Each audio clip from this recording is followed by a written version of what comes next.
From the Barbados Today newsroom, this is your evening news update for October 5. For the first time ever, new COVID-19 infections have hit the 300 mark. The Barbados Santos Public Health Laboratory confirmed 318 positive tests, 159 males and 159 females, from the 2,786 tests conducted on Monday. The new positives consist of 69 persons under the age of 18 and 249 people who are 18 years and older. There are 926 people in isolation. This figure does not include those persons isolating at home. 2 Barbadians, a 92-year-old woman who had known comorbidities and a 96-year-old man with a pre-existing condition, died from the virus on Monday while at the Blackman and Gollop and Harrison Point isolation facilities respectively. Both were unvaccinated. Test results received on Monday also confirmed that an 82-year-old woman who passed away at the Queen Elizabeth Hospital on Sunday died from COVID-19. She had comorbidities and was also unvaccinated. The viral illness has so far claimed 84 lives. Fire wreaked havoc in 2 parishes today. 93-year-old Vitrus Hines perished in her homes at Waterhall Road, Apes Hill, St. James, after fire destroyed her home around 10:30 this morning. Over at Eastman Land, Brittons Hill, St. Michael, 2 houses were destroyed and 3 were damaged by fire. Station Officer Roger Bourne of the Barbados Fire Service updated reporters at the scene. We initially got the call at 14:17. Dispatched crews from Bridgetown Station and supported with crews from Worthing Fire Station. There are initially 5 houses involved, 2 extensively damaged, 3 are slightly damaged. Only one of those houses are insured. One of the fire victims, 84-year-old Verla Payne, recounted how the incident unfolded. Oh, you was trying to hold it? Right, yeah. Okay. You live there all your life? How long you live here? I live here every time, but my husband died. I only live there by myself. Okay. I understand the baby burner and the clothes burner. I got it by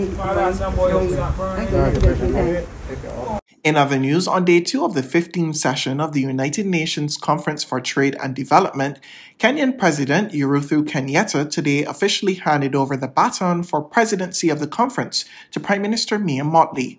Addressing the Assembly today, Kenyatta expressed confidence that Mottley will lead the world through this meeting, which is addressing complex developmental challenges.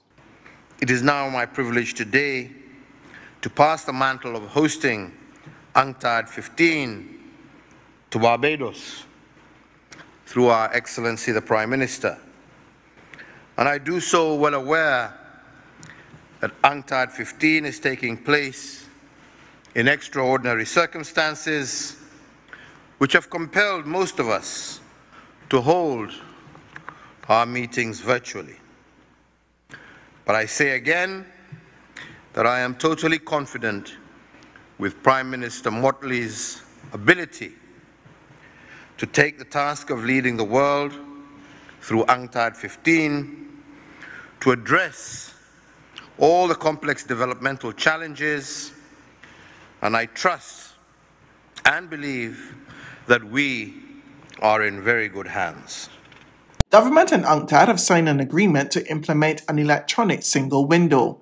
Hailing the move as the next big step to improve business processes in Barbados, Small Business and Entrepreneurship Minister Carrie Simmons says Barbadians involved in the business of import and exports will find it easier in the coming months to do business across the public sector. At this juncture, identified 28 government departments that have to be brought into one single window space. And if you think it through, then you understand the real challenge that we've had in Barbados. The challenge has been that sometimes government departments that are not even automatically considered had to be involved, depending on what the nature of the importation or exportation was. That has varied from as wide as the Barbados Police Force and the Barbados Defense Force to the Ministry of Commerce, the Barbados Industrial Development Corporation, the Drug Service, the Plant Protection, Plant Quarantine, those areas of the Ministry of Agriculture that deal with sanitary and phytosanitary protection issues, you name it, 28 of them. And it becomes a burden for those people who are involved in either import or export. Secretary General of UNCTAD, Rebecca Geispan, endorsed the move, saying it will improve the competitiveness of the private sector. UNCTAD is convinced that setting up an electronic single window for trade is critical for being able to take advantage of the synergies, the various mandates and aspirations of all the public agencies that take part on this process, and help the private partners involved in Barbados trade. To news from Parliament now, government says it will move with alacrity to compensate persons whose lands have been compulsively acquired by government. That was the assurance of Minister in the Ministry of Housing, Lands and Maintenance, Peter Phillips, as he led off debate to acquire land at Wortman St. George. When we do this, we have to be forthright, we have to be upfront with persons at the end of the day, and we have to ensure as well, Mr. Speaker, that persons are well reimbursed. And an acquisition is not just done, something that is done willy-nilly. Because before you acquire any property and so on, it has to be valued. There has to be a valuation, Mr. Speaker, so that persons don't feel, as we used to say I used to hear my parents or my grandparents say, that somebody joke out the eye. Because persons feel that way at times about government too. The government will joke out your eye. No, we're not here to joke out anybody's eye. You have to get the valuation done. I see the Honourable Leader of the Opposition casting his eye over this side. But you have to get the proper valuations done to be able, Mr. Speaker, to correctly and properly reimburse those persons who, because the truth of the matter is, they are making a contribution to society. Member of Parliament for St. George South, Dwight Sunderland, welcomed the move and stressed that a resource centre is needed in the constituency. The MP said it was important to engage young people in a meaningful way. He disclosed that government will also be expanding its Building Blocks program. We started this program back in 2018. And today, we have built some 15 kiosks across Barbados at 5 locations. And only this morning, I was speaking to the member for St. Michael Northwest and to tell him that his plans that he has agreed upon are on their way to town and country planning for the construction of 5 kiosks at Freehill in St. Michael, where we can truly speak about empowering the young people on the block in terms of entrepreneurship, in terms of small businesses. And the member for St. Michael South, his drawings are already with town and country planning. The member for Christchurch East, the member for the city. And I can go on and on and on to let you know that this year we will start 6 more blocks, and that will give close to 20 entrepreneurs the opportunity to engage in commercial activity. There's regional and international news after this short break.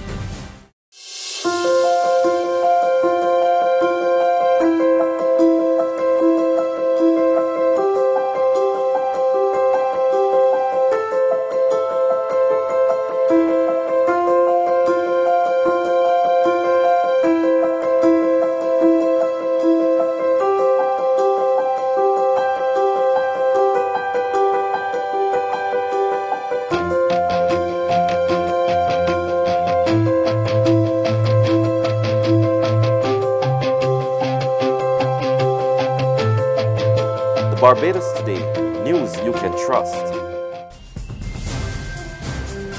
To regional happenings in Guyana, an investigative team from the Ministry of Health was dispatched to the Morocco community in Region 1 early this morning to begin the investigations into the death of 13-year-old Joshua Henry, who collapsed and died yesterday shortly after he was administered the second dose of the Pfizer vaccine.